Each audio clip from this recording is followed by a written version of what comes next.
तो welcome in to the तैयारी दोस्तों। तो चलो भैया आज इस वीडियो में हम देखते हैं जो ईवीएस का हमारा पेपर है 20 अगस्त का, उसका आंसर की मतलब सारे यहाँ पर आपको हम आंसर बता भी देंगे और समझा भी देंगे। और अगर आपने अभी तक मैथ्स का एनालिसिस वाला वीडियो नहीं देखा है तो एक बार जाके देख लेना, पहला कमेंट है वहां पर लिंक मिल जाएगा आपको। तो ये तो अच्छी बात है कि चलो जितना भी पढ़ाया लगभग सब कंटेंट वहीं से आया, कुछ नए क्वेश्चन आए हैं, ठीक है, तो उस पैटर्न को भी समझेंगे क्या था क्वेश्चन। और दूसरी बात यहाँ पर कि अगर आपने मैथ्स में अगर आपने देखा होगा वीडियो तो आपने वहां से मैच भी किया होगा कि लगभग जो जो कंटेंट पढ़ाया था लगभग वहीं से उसी कॉन्सेप्ट पे क्वेश्चन पूछ लिया था। और ईवीएस का तो सेम टू सेम पूछ लिया था। अब बताया था हमने एनिमल्स के बारे में पढ़ लेना अच्छे से, मैथ्स हमने बता दिया था कि इसी स्टेट्स तक का पूछ सकता है, इससे ज्यादा नहीं, और वही चीज पूछा भी है। चलो अभी क्वेश्चन करोगे खुद ही सब समझ में आ जाएगा। अब यहाँ पर देखो ध्यान देते हैं हम, सबसे पहला क्वेश्चन देखते हैं। What is the mass of an object with a density of 24 ग्राम पर millilitre and volume of 6 ml। अब यहाँ पर आप देखो, अब डेंसिटी का तो लगभग सबको फॉर्मूला तो पता ही होगा, ठीक है। अब इसने फॉर्मूले पे पूछ लिया है। अब यहाँ पे देखो करना क्या है, हमें इसमें क्या दिया हुआ है, हमें डेंसिटी दिया हुआ है, ठीक है, ग्राम पर मिलीलीटर, और वॉल्यूम दिया हुआ 6 मिलीलीटर। अगर आपको फॉर्मूला भी नहीं पता या आपको ये क्वेश्चन नहीं समझ में आ रहा है, ठीक है, तो आप ऐसा समझो डेंसिटी की यूनिट तो ग्राम पर मिलीलीटर होती है और 6 ml होगा तो ये वॉल्यूम होगा, ठीक है। ऐसे आप गेस कर सकते हो और तब भी आपका आंसर आ जाएगा। अब देखो डेंसिटी का फॉर्मूला क्या होता है, मास अपॉन वॉल्यूम होता है। हमें यहाँ पर डेंसिटी दिया हुआ कितना 24, मास हमें पता नहीं, मास हमें निकालना, वॉल्यूम हमें दिया हुआ है कितना 6। अब अगर हमको मास निकालना होगा तो 6 को उधर भेजना पड़ेगा, 6 इधर क्या डिवीजन में, तो उधर जाएगा किस में जाएगा, मल्टीप्लाई में। मतलब जो हमारा मास होगा वो मास हमारा हो जाएगा 24 इंटू 6। अब देखो 6 4 जा 24, इतना ही करके आप कर सकते हो। 6 4 जा 24 मतलब लास्ट में 4 आएगा ना, बस बात खत्म। ये जो हमारा पहला वाला होगा ये ऑप्शन इसका सही हो जाएगा, ठीक है। पूरा सॉल्व कर लो तो 6 दूनी 12, 12 और 1 13 1 14, तो 144 आएगा, ठीक है। वो तो जल्दी करना तो आप ऐसे कर सकते हो। तो कोशिश करना कि वीडियो पूरी देखना, क्योंकि आपको यहाँ पे सारे कॉन्सेप्ट अच्छे से हम समझाएंगे और आपका एनालिसिस भी हो जाएगा कि कहाँ पे क्या गलती है। और अगर अभी तक वीडियो नहीं देखा था हमारा तो आप पढ़ लेना यहाँ से भी, अगला पेपर तक आपको अच्छे से क्लियर हो जाए। अब यहाँ पर देखो, on applying a pressure gas can compressed easily, ठीक है, कि जब भी हम प्रेशर डालते हैं गैस पर तो क्या होता है, वो कंप्रेस हो जाती है, मतलब दब जाती है आसानी से।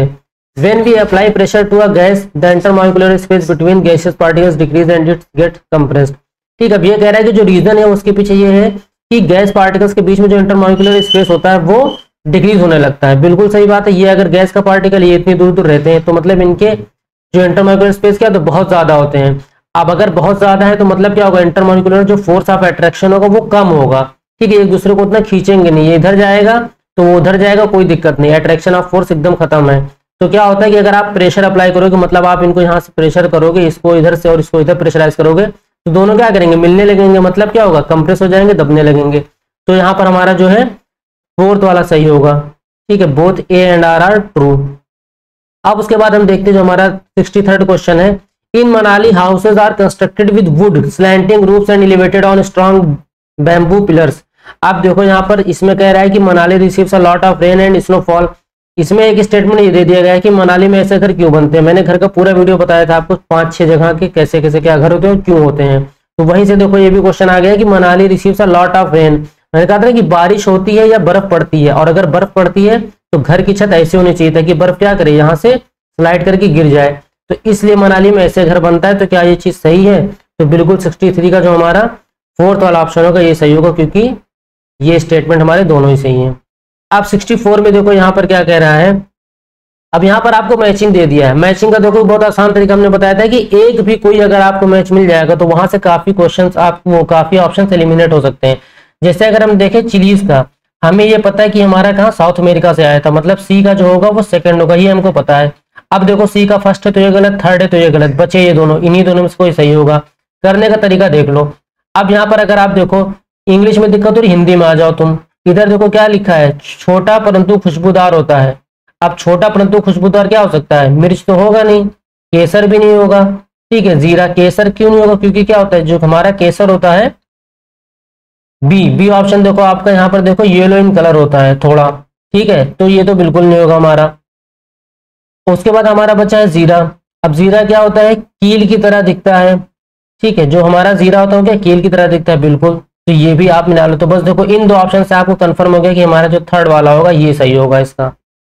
ठीक है, तो चलो अब एक देखो ये वाला था coastal state union territory of Bay of Bengal.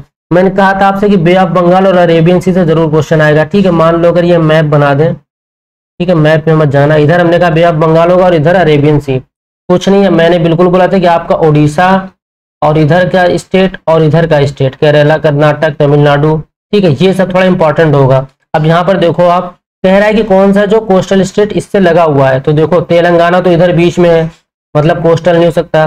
Kerala भी नहीं हो सकता आपका, ठीक है, कर्नाटक भी नहीं हो सकता है। बचा कौन? उड़ीसा, जो कि आपका यहाँ पर होता है उड़ीसा, और बे ऑफ बंगाल आपकी इधर है। ठीक है, बंगाल की घाटी। तो हमारा जो यहाँ पर सही आंसर होगा वो थर्ड वाला होगा। चलो फिर जिन बच्चों का अगर आंसर नहीं सही आ रहा तो परेशान मत होना, सिर्फ एक ही सेक्शन से नहीं, आपके और भी अच्छे हुए होंगे। Consider the following statement. Torang means forest in Kurukh language. ठीक है, ये तो बिल्कुल रटा ही हुआ है सबको बच्चों को। The village council panchayat in Jharkhand decides with family will get how much land for farming by lottery. ठीक है, अब देखो अगर इन सब ऑप्शन से आपको कंफ्यूजन है तो इसमें देखो जो गलत वाले वो निकालो। कह रहा है कि the right to forest act 2007 gives right to people who have been living forest for at least 15 years. हमको अच्छे से पता है कि 25 ईयर्स तक अगर रहेगा तभी वो उसको अधिकार मिलता है, तो ये कह रहा है। तो सी वाला जितना ये तो गलत हो जाएगा। अब बचा कौन? बी या डी में से कोई सही होगा, ये तो कंफर्म सही हो गया। अब डी देखो क्या कह रहा है, 3/4 people in Mizoram are linked to the forest. सही बात है। और यहाँ कह रहा है कि Torang means forest in Kurukh language. ठीक है, तो हमारा जो सही ऑप्शन होगा वो होगा हमारा ए और डी। बी गलत हो जाएगा, क्यों? क्योंकि यहाँ पर हमारा झारखंड ही मिजोरम में ये चीज होती है कि वहां पे लॉटरी से डिसाइड हो जाता है कि आपको लैंड मिलेगी फार्मिंग के लिए। ठीक, तो ए और डी वाला जो होगा हमारा ये सही होगा, फर्स्ट वाला। चलो फिर अब देखना है यहाँ पर 67 question. Consider the following main function of the plants. Plant का मेन फंक्शन क्या होता है? तो to produce and store food, बिल्कुल प्रोड्यूसर होता है plant. To give strength support to the plant, बिल्कुल सपोर्ट के लिए और स्ट्रेंथ के लिए। Transport water and minerals from roots, बिल्कुल वाटर मिनरल्स को ट्रांसपोर्ट करता है। मतलब इसमें लगभग आपके तीनों सही हो जाएंगे। अब यहाँ पर देखो एक है bronze is an alloy made by melting the following. देखो भैया हमने कहा था कि ब्रोंज और ब्रास ये दोनों जरूर क्वेश्चन पूछ लेता है, अगर पूछेगा तो, बाकी कोई ऐसा क्वेश्चन नहीं आता अलॉय का। अब देखो बहुत बच्चे ने देखो इसको भी कंफ्यूजन होगी यहाँ पर बच्चों को। ठीक है, ब्रोंज में आपका टिन एंड कॉपर होता है। ठीक है, हम पढ़ते क्या है? Copper and tin. ठीक है, कॉपर एंड जिंक ऐसे पढ़ते हैं, इसीलिए आपको कॉपर एंड जिंक वाला ऐसे दे दिया गया था कि खेल लिया आपसे वो, और टिन आपको पहले दिया, कॉपर बाद में दिया। तो देखो ये फर्क होता है सिर्फ वर्ड चेंज करने का। इंसान को टिन और जिंक में कंफ्यूजन होती है, और कॉपर क्लियर रहता है तो पहला वाला ठोक दिया पकड़ के। चलो फिर अब देखते हैं 69 वाला। Select the correct statement about elephants from the following. देखो सारे जानवरों के बारे में बताया था, इसीलिए पूरा एक वीडियो डाला था। अब देखो वहीं से क्वेश्चन, और जो चीज मैंने बताई थी यकीन के साथ कह रहा हूँ, आप वेरीफाई कर लेना। मैंने कहा था कि आपको सिर्फ 100 और 200 में कंफ्यूज करता है। अब इसको आप अच्छे से देखना। अ 3 month old baby elephant generally weighs about 100 kg. An adult elephant can eat more than 200 kg of leaves, ठीक, and twigs in one day. Elephants do not rest very much, they sleep only 2 to 4 hours. ठीक है, ये सबको पता है कि हाथी 2 से 4 घंटा सो जाता है। वो मड में खेलते हैं। ठीक है, अब यहाँ पर देखो कंफ्यूजन कहाँ थी। वेट हमने कहा था कि आप सबसे पहले वेट मत, आप सिर्फ ये याद करना खाता कितना है हाथी। तो एक हाथी 100 किलोग्राम खाएगा। ठीक है, तो एक से मैंने कहा था याद रखना। वही चीज देखो यहाँ पर वेट दे दिया गया है, ये तो ये गलत होगा। ठीक है, और यहाँ पर उसका जो वेट है वो खाने के लिए दे दिया गया है कि 200 किलो खाता है। तो हमारा ए और बी गलत होगा, तो मतलब हमारा जो सही होगा वो सी और डी होगा। ठीक है, 100 kg वो खाता है और 200 kg उसका वेट होता है। आप देखो यहाँ पर select from the following the best period of the year for the people of Bihar to start beekeeping programme. ठीक है, अब बी कीपिंग वाला जो बताया था उसमें ये चीज बताई थी कि हमारा जो बिहार में या इंडिया में भी आप कह सकते हो, जो बी कीपिंग का जो टाइम होता है वो अक्टूबर से दिसंबर होता है। ये कई बार क्वेश्चन भी आ चुका है। अब देखो ये सब थोड़ा नए क्वेश्चन है। Brahma plays cricket with his friends every evening, which energy does he use to play. अब अगर वो क्रिकेट खेल रहा है, ठीक है, या खेल रही है, तो कौन सी इसमें से एनर्जी उसका यूज हो रहा है? साउंड एनर्जी का, मस्कुलर एनर्जी का, लाइट एनर्जी का, केमिकल। तो केमिकल से तो कुछ लेना देना नहीं, लाइट से भी नहीं लेना देना, साउंड से भी नहीं। खेल रहा है ना, तो अपने हाथ से पैर से दौड़ रहा होगा, खेल रहा होगा, तो मस्कुलर एनर्जी। अब देखो एक ये क्वेश्चन है, which one of the following is sticky rice and is a common variety of rice in Assam. अब देखो मैंने कहा था कि चावल की क्या होती है? चावल की होती है बोरी। तो बस इतना याद रखना, आसामी के चावल के बारे में पूछता है तो चावल की बोरी मतलब बोरा राइस। बस खत्म आंसर यहाँ पर। अब देखो यहाँ पर next question, when we burn fuels we get. अब जब हम फ्यूल्स बर्न करते हैं, जलाते तो हमें क्या मिलती है? Light and sound energy. Light तो मिलती है, साउंड नहीं मिलती। Mechanical and light energy, light से मैकेनिकल से कोई मतलब नहीं। ओनली लाइट एनर्जी, बिल्कुल नहीं। हीट एंड लाइट एनर्जी दोनों आपको मिलती है, ठीक है। तभी आपका फ्यूल जब भी बर्न होता है तो हमें हीट भी देता है और लाइट एनर्जी भी देता है। आप consider the following statement about snakes and identify the incorrect one form. अब स्नेक के बारे में भी 4 से 5 स्टेटमेंट बताए थे, मैंने कहा भी था कि स्टेटमेंट वाइज अब ज्यादा दे रहा है, ठीक है, ताकि थोड़ा आपका टाइम वेस्ट हो। अब यहाँ पर देखो क्या होता है कि पहला जो ऑप्शन है, दे चीव अप दियर प्रे, कि वो अपने प्रे को, अपने शिकार को चबा के खाते हैं। और दूसरा यहाँ पे देखो लिखा दे सोलो दियर फूड, तो आपको पता है, देखा भी होगा सबने एनाकोंडा वगैरह, तो वो सॉलो करता है, निगल जाता है अपने जो भी प्रे होते हैं अपने शिकार को, ठीक है। पॉइजनस स्नेक्स है, फैंग्स होता है, बिल्कुल शार्प टीथ भी होते हैं, ये भी सही। तो बस ये गलत, तो जो हमारा इनकरेक्ट होगा वो हमारा ऑप्शन फर्स्ट होगा। अब देखो भैया, मैप से भी क्वेश्चन आ गया, और यही क्वेश्चन की प्रैक्टिस भी हम कराए थे कि एक स्टेट दे के 2 स्टेट दे देगा। अब बस इसमें ध्यान क्या देना रहेगा कि पहले किसकी बात कर रहा है। यहाँ पर देखो, with respect to Gujarat the locations of the Uttar Pradesh and Andhra Pradesh respectively are, कि गुजरात अगर मान लो ये हमारा हमने मैप बना दिया, ठीक है, ये हमने इतना महंगा मैप बना दिया, ठीक है, थोड़ा इसको समझ लेना आप हल्का सा। मान लो यहाँ पे कहीं गुजरात है, ठीक है, मान लो क्या है। अब कह रहा है कि यहाँ से आपका बताना है कि यूपी किस डायरेक्शन में और आंध्र प्रदेश किस डायरेक्शन में है। अब आपको पता है यूपी क्या है, हल्का सा ऊपर साइड होगा, यहाँ कहीं है यूपी, ठीक है। तो यूपी हमारा क्या हुआ, इस साइड क्या होता है हमारा, ईस्ट होता है, और ऊपर है तो मतलब नॉर्थ, तो मतलब नॉर्थ ईस्ट ये हो गया। आंध्र प्रदेश आपका तेलंगाना के आसपास है, तो मतलब यहाँ होगा। बस हमने कहा बस इतना मतलब रखना आप कि कौन सी चीज कहाँ पर है। चलो एग्जैक्ट नहीं हमें जानना है। अब देखो ये थोड़ा नीचे है मगर ईस्ट साइड है, और नीचे तो मतलब साउथ, तो north east and south east वाला जो ऑप्शन होगा वो सही होगा। तो हमारा जो सेकंड ऑप्शन है north east and south east, ये हमारा सही होगा।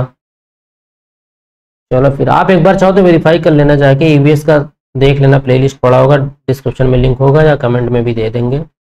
Anita prepares a unit plan to teach the theme family, which of the following will be the title of her unit plan. इस बार देखो थीम से बहुत क्वेश्चन आया है कि अगर उसको कोई टॉपिक पढ़ाना है जो कि फैमिली पर बेस है, तो कौन सा उसका टाइटल होना चाहिए। Family relationship, gender roles, occupation है, socio cultural and in changing times, ठीक है। Family relationship within a family, migrating families, types and nuclear and joint family. देखो सिर्फ टाइप्स ऑफ फैमिली पढ़ाने से नहीं काम चलेगा, माइग्रेटिंग फैमिलीज का भी नहीं चलेगा, जेंडर रोल्स भी बताना पड़ेगा, occupation, socio culture and in changing times, ठीक है। ये सब चीज़ों को क्या उसको बताना होगा, तो टॉपिक उसका यही होना चाहिए। तो जो हमारे हिसाब से यहाँ जो पहला वाला ऑप्शन है वही सही होगा, ठीक है। अब एक चीज़ देखो ध्यान से, मैं खुद बता रहा हूँ कि जो हमारे पेडागोजिकल टाइप वाले क्वेश्चन है, इसमें हो सकता है कि 2 क्वेश्चन मेरी भी गलत हो सकते हैं, क्योंकि मैं भी अपने एक्सपीरियंस के बेस पे बता रहा हूँ। तो इसको इतना वो मत मान लेना दिए, अगर आपका सही होगा तो वेट करना, आंसर की मिला लेना, तब देखना। बाकी लगभग उम्मीद है सारे क्वेश्चन ही सही होंगे। अब यहाँ पर आप देखो 77 वाला क्या कह रहा है, miss Sheetal likes to use stories and poems in primary classes to explain various concepts of EVS. The most appropriate logic for her using stories and poems is to। अब EVS में जो कोई मैम है वो stories और poems का जो सहारा ले रही हैं, ठीक है, या उसको पढ़ा रही हैं, तो इनमें से जो भी स्टेटमेंट दिया है इसमें से मोस्ट लॉजिकल स्टेटमेंट कौन सा आपको लगता है, ठीक है, और कौन सा नहीं, वो हमें एलिमिनेट करना है। कंप्लीट द ईवीएस सिलेबस, ठीक, आप हिंदी में भी पढ़ सकते हो अगर इंग्लिश में थोड़ा बहुत देखने में दिक्कत हो रही हो तो। Complete the EVS syllabus as well as the students hear them before coming to school.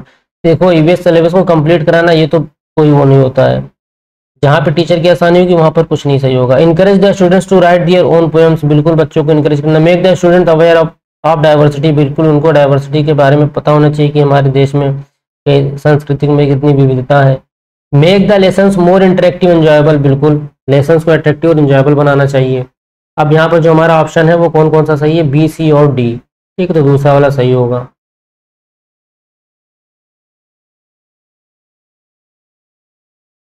अब देखते हैं हम 78 वाला, which of the following option is a major objective of teaching EVS from class 1 to 5। ठीक है, कि क्लास 1 to 5 तक जो आप ईवीएस पढ़ाते हो उसका मेजर ऑब्जेक्टिव क्या है। ठीक है, अब देखो, helping learners link classroom learning to life outside the school, developing in depth understanding of the basic concept of the subject. देखो डेप्थ में नहीं पढ़ाना हमें उतना। Acquiring skills to carry out hands on activities independently, ये भी ठीक लग रहा है। Preparing students for studying science at the middle level, ठीक है, सही है, बिल्कुल उनको प्रिपेयर कर रहे हैं। मगर जो हमारा मोस्ट बोला है ना, मेजर ऑब्जेक्टिव, तो मेजर ऑब्जेक्टिव देखो एनसीएफ का भी यही आपका कि बच्चों को जो भी क्लासरूम लर्निंग हो वो उनके आउटसाइड स्कूल से लिंक होनी चाहिए, तभी वो अच्छे से समझेंगे। तो पहला वाला ज्यादा बेहतर है, तो पहला वाला ही सही होगा। अब यहाँ पर एक क्वेश्चन देखते हैं हम 79 वाला। Learning of EVS needs to be oriented to process skills relating to observation, identification, classification etcetera. ये चलो आपका इस असर्शन हो गया। रीजन क्या कह रहा है? Through acquiring various process skill the learning outcomes of EVS learning are expected to be achieved. अब ये कह रहा है कि जो ईवीएस की जो लर्निंग होती है, ठीक है, उनमें कौन कौन सी स्किल्स का बच्चों के अंदर विकास होता है, ठीक है, या किस किस स्किल से रिलेटेड होती हैं वो चीजें। तो ऑब्जर्वेशन हो गया, आइडेंटिफिकेशन, क्लासिफिकेशन, इन सब चीजों का होता है। अब इन सब चीजों को क्यों आदमी करता है, या टीचर क्यों इन सब चीजों का इस्तेमाल करता है, या इन सब चीजों को डेवलप करता है, ठीक है, और किस तरीके से कर लेता है, तो कैसे कर पाता है? जब वो वेरियस प्रोसेस स्किल्स का यूज करेगा, ठीक है, हर स्किल से कुछ ना कुछ बच्चा सीखेगा। तो यहाँ पर जो फोर्थ वाला होगा ये सही है, R is the correct explanation of A, ठीक है। तो 79 का हमारा फोर्थ वाला सही होगा। अब 80 का देखो, an EVS teacher should lay emphasise on dash while preparing question paper for summative assessment, ठीक। अब एक ईवीएस टीचर को ज्यादा तवज्जो या ज्यादा किस पर एम्फेसाइज करना चाहिए? Length and total marks of the question paper? बिल्कुल नहीं। टोटल मार्क्स से और इस सबसे कोई लेना नहीं। Length and objects of the question paper, ठीक है, कि बिल्कुल नहीं। उसको ये चीज थोड़ी ना देखनी है कि कितना लंबा क्वेश्चन पेपर, कितना नंबर मिल रहा है। मेन ये है कि आपका कंटेंट पूरा कवर हो रहा है कि नहीं, और जो ऑब्जेक्टिव ऑफ क्वेश्चन पेपर का है वो आपका मिल रहा है कि नहीं, ठीक है। तो हमारा जो फोर्थ वाला होगा ये सही होगा। अब 81 में हम आ जाते हैं। An EVS teacher demonstrates an experiment in class in which an egg sinks in a tumbler with water but floats upon adding salt to the. मतलब यहाँ पर डेंसिटी का कॉन्सेप्ट यूज कर रहा है टीचर की, वो एक्सपेरिमेंट करा रहा है बच्चों को कि अंडे को अगर हमने पानी में डाल दिया तो वो डूब गया। अब अगर हमने पानी में नमक मिला दिया उसके बाद अंडे को डाला तो क्या हुआ? अंडा नहीं डूब रहा है। तो अब ये चीज जो है she can give students inquiry. अब वो कौन सा अप्रोप्रिएट एक्सप्लेनेशन देगी? जब बच्चे कुछ ना कुछ इंक्वायरी करेंगे, पूछेंगे क्वेश्चन को। Conduct and observe the experiment with different amounts of salt. अब सॉल्ट ज्यादा डालो कम डालो, क्या हुआ? अंडा तो तैयार रहना, बस बच्चों को दिखाना है। You will learn the correct reason in higher class. आप बच्चों को टाल नहीं सकते हो कि आगे चल के पढ़ोगे, जबकि ये चीज होती है रियल में। Allow each student to conclude on their own by adding different items in water, the egg floats due to density of water. देखो डायरेक्ट बताना कि डेंसिटी ऑफ वाटर पे जो हो रहा है ये भी नहीं सही होगा। बच्चे की इंक्वायरी जो भी क्वेश्चन पूछेगा वो क्लियर नहीं हो पाएगा। इससे अच्छा कि आप बच्चे को बोलो तुम खुद अलग अलग चीजें वाटर में डाल के ट्राई करके देख लो, ठीक है। तो हमारा ये जो ऑप्शन होगा ये सही होगा, गलत नहीं होगा, ये चीज हमारा सही होगा, थर्ड वाला। अब इसके बाद हम देखते हैं हमारा जो 82 वाला क्वेश्चन है, इसको थोड़ा इधर कर दें भैया, इधर आ जाओ, देखोगे नहीं फिर। अब 82 वाला जो है, विच of the following is not a learning outcomes in EVS for student of class third. इनमें से कौन सा है जो बच्चे के लिए एक मतलब आप कह सकते हो कि सीखने का परिणाम, ठीक है, नहीं है। अब यहाँ पर देखो पहला है identifies direction of classroom, observe rules in few local indoor outdoor games, voices opinion on good and bad touch, ठीक है, voices opinion on issues related to social practices such as discrimination. अब आप बच्चों को क्या नहीं सिखाते? अब स्कूल में देखो क्या क्या चीज सिखानी चाहिए, क्या नहीं, वो भी थर्ड क्लास के बच्चों को। तो पहली बात तो आइडेंटिफाइज डायरेक्शन ऑफ क्लासरूम, ठीक है, इसका भी उन्हें ज्ञान कराना चाहिए। दूसरा देखो गुड टच बैड टच का बच्चों को बताना चाहिए। इतने सब उल्टे सीधे केसेस होते रहते हैं, तो बच्चों को अभी से अगर आप बताओगे तो उसको पता रहेगा, ठीक है, वो अपने टीचर से अपने पेरेंट्स से शेयर करेगा। वॉइसेस ओपिनियन और जो भी हमारा भेदभाव होता है, ठीक है, उसके बारे में बच्चों को बताना चाहिए कि उसके खिलाफ आवाज उठाएं, ठीक है। तो ये दोनों तो बिल्कुल सही है हमारा। यहाँ फर्स्ट और सेकंड में अगर हम देखें, सेकंड वाला कह रहा है observe rules in few local indoor outdoor games, ठीक है, कुछ स्थानीय इंडोर आउटडोर खेलों में नियमों का अवलोकन करना, ठीक है, ये मेरे हिसाब से नहीं होना चाहिए। तो हमारा जो ऑप्शन सही होगा यहाँ पर जो नॉट है वो दूसरा ही वाला होगा, ठीक है। चलो अब देखते हैं 83rd वाला। You have to select EVS text book for your student of class 3 to 5 which of the following criteria is most appropriate for this purpose. अगर आपको एक बुक डिसाइड करनी है अपने बच्चों के लिए जो क्लास 3 to 5 में है, तो कौन सा क्राइटेरिया आपको ज्यादा सही अप्रोप्रिएट लग रहा है? तो the text book should B child oriented. ये तो चीज तो चलो देखो दिल को छू जाती है जब भी ऑप्शन आता है कि यही ज्यादातर सही होगा। आगे भी देख लेते हैं।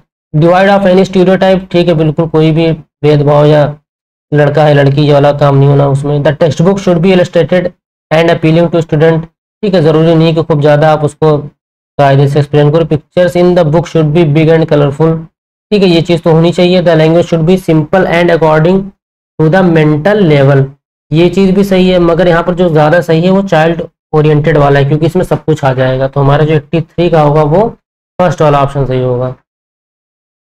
अब 84 में आप देखो, हमें असर्शन दिया हुआ at the primary level EVS has themes instead of the topics.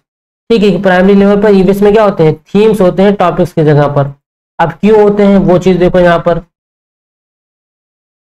Theme based EVS learning is easy for teachers and students as compare to topics. ठीक है, ये चीज भी सही है कि थीम थोड़ा इजी हो जाती है बच्चे के लिए और टीचर्स के लिए, लेकिन टीचर्स के लिए आसानी के लिए नहीं किया गया है, बच्चे की आसानी के लिए किया गया है। तो हमारा ए तो पहली बात तो सही है। ठीक है, लेकिन जो रीजन सही होना चाहिए वो ये होना चाहिए कि बच्चा क्या करता है, थीम्स के हिसाब से वो चीजों को कंपेयर करना या अपनी डेली लाइफ से कंपेयर करना आसानी से कर लेता है वो।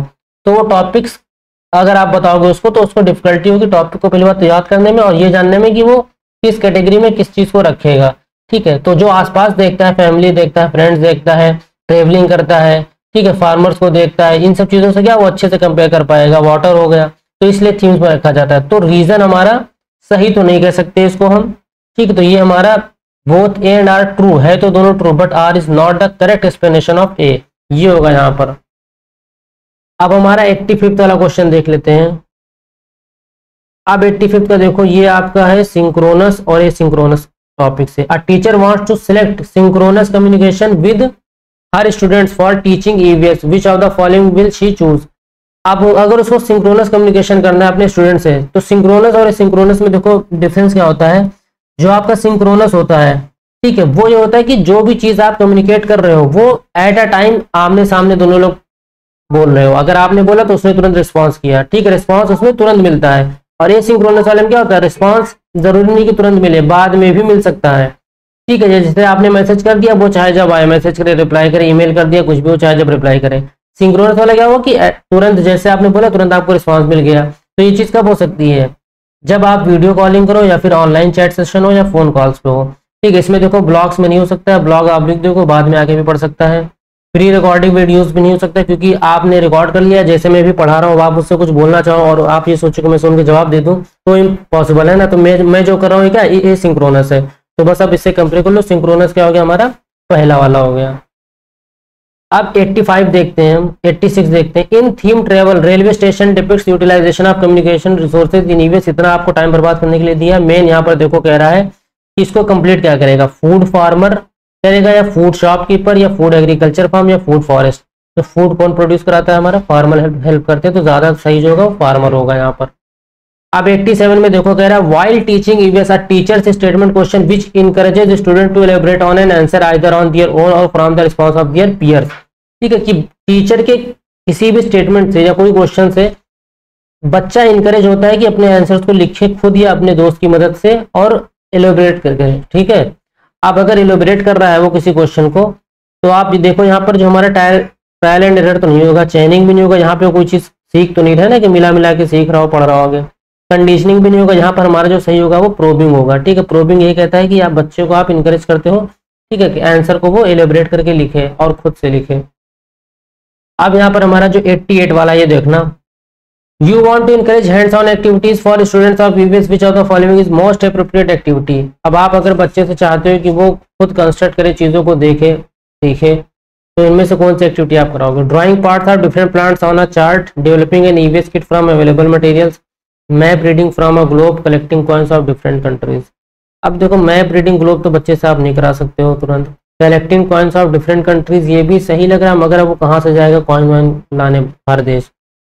अब इन दोनों में देखो ऑप्शन फंस रहा होगा, बच्चे भी इसी में फंसे होंगे, पता है। Drawing parts of different plants on a chart, देखो ये भी एक तरीके से सही लग रहा है, लेकिन अब ड्रॉ करना डिफरेंट प्लांट्स को भी आप बहुत उतना इजी तो नहीं रह जाएगा।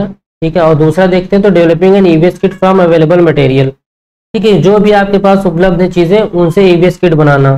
ठीक है, ये चीज पॉसिबल हो सकती है क्योंकि ईवीएस की जो भी किट आप बनाओगे वो सब लगभग आपके आसपास ही वो सब चीजें मिल जाती हैं। ठीक है, तो ये चीज सही हो सकती है। तो हमारे हिसाब से जो ऑप्शन 2 है वो सही होगा। अगर आपने फर्स्ट किया है तो वेट करना, ऐसा ना हो कि आप परेशान हो जाओ। फर्स्ट भी हो सकता है लेकिन ज्यादा चांसेस सेकंड का लग रहा है। अब एक क्वेश्चन देखो, ये फॉर्मेटिव असेसमेंट ऑफ ईवीएस चीज। अब ईवीएस फॉर्मेटिव असेसमेंट क्या होता है, देखो बहुत ही आसान है। इसमें असेसमेंट फॉर लर्निंग होगा कि असेसमेंट एज लर्निंग होगा या असेसमेंट अबाउट लर्निंग होगा या असेसमेंट ऑफ लर्निंग होगा। अब देखो असेसमेंट अबाउट लर्निंग तो नहीं होता है बिल्कुल, हमने भी सुना है। तो अब यहाँ पर हमारा जो होगा वो असेसमेंट फॉर लर्निंग होता है और हमारा असेसमेंट एज लर्निंग होता है, मतलब हमारा जो ऑप्शन सेकंड वाला होगा ये सही होगा। आप देखो लास्ट क्वेश्चन आ गया हमारा, लास्ट क्वेश्चन करा दे, तब तक आप चैनल को सब्सक्राइब कर देना भैया, ठीक है। इतनी मेहनत लगी है और पढ़ाया भी है, तो आपको मैच भी कर सकते हो कि हाँ ये सब चीज़ें उसमें बताई है कि नहीं। पहला दर्शन देखो क्या है, field trips are an effective pedagogical strategy. बिल्कुल, field trips promote memorization of object and events and places, ठीक है। अब आप अगर कभी नानी दादी क्या कहीं जाते हो तो रास्ते में क्या, अगर आप 10 चीज़ देख लोगे आपको सब पता रहेगा क्या चीज़ कहाँ पर, या आप कहीं घूमने जाते हो कोई मॉन्यूमेंट देखते हो तब आप चीज़ों को ज़्यादा याद रखोगे ना कि आप उसको पढ़ के। तो इसलिए फील्ड ट्रिप क्या होती है, इफेक्टिव होती है और आपका ऑब्जेक्ट्स को याद रखने में, इवेंट को, प्लेसेस को याद रखने में मदद करती है। तो हमारा ये दोनों सही होगा। अब आपका सब कंप्लीट हो गया है, तो बस अब आपसे इतनी उम्मीद है कि अगर आपका पेपर अच्छा हुआ तो ठीक है भैया, खुशियां बनाओ, आगे पेपर की तैयारी करो। और अगर थोड़ा बहुत डाउट है तो अभी परेशान मत हो जब तक रिजल्ट ना आ जाए, ठीक है। एक बार आप आंसर की यहाँ से देख लो, एनालाइज कर लो, उसके बाद आप सीधे चुपचाप अपने अगले पेपर की तैयारी करो, ठीक है। और फिर से सीटेट का पेपर होना है तो कोई दिक्कत की बात नहीं है। इस बार अगर 60-65 भी आएगा तो भी मत निराश होना, अगली बार 120 ले आना। और हो सके तो चैनल से जुड़े रहना, सब्सक्राइब कर देना, ठीक है, बेल आइकन को ऑन कर देना। उम्मीद है एक बार आप जुड़ जाओगे चैनल से, खुद ही समझोगे, ठीक है, कि कितना अच्छा आपको यहाँ पे कंटेंट मिलेगा। कट टू कट जो एग्जाम में पूछा जाता है बस उतना ही मैं पढ़ाता भी हूँ। और एक बार आप जाके प्लेलिस्ट सारी चेक जरूर कर लेना, उससे आपको वेरीफाई हो जाएगा। और दूसरी बात, सुपर टेट और DSSB की वीडियोज भी डाल लें, मैथ्स की स्पेशली, ठीक है। तो आप चाहो तो वहाँ से भी देख सकते हो, मैथ्स वगैरह का पढ़ लेना। चलो फिर मिलते हैं नेक्स्ट वीडियो में, तब तक के लिए अपना ध्यान रखना, बाय बाय।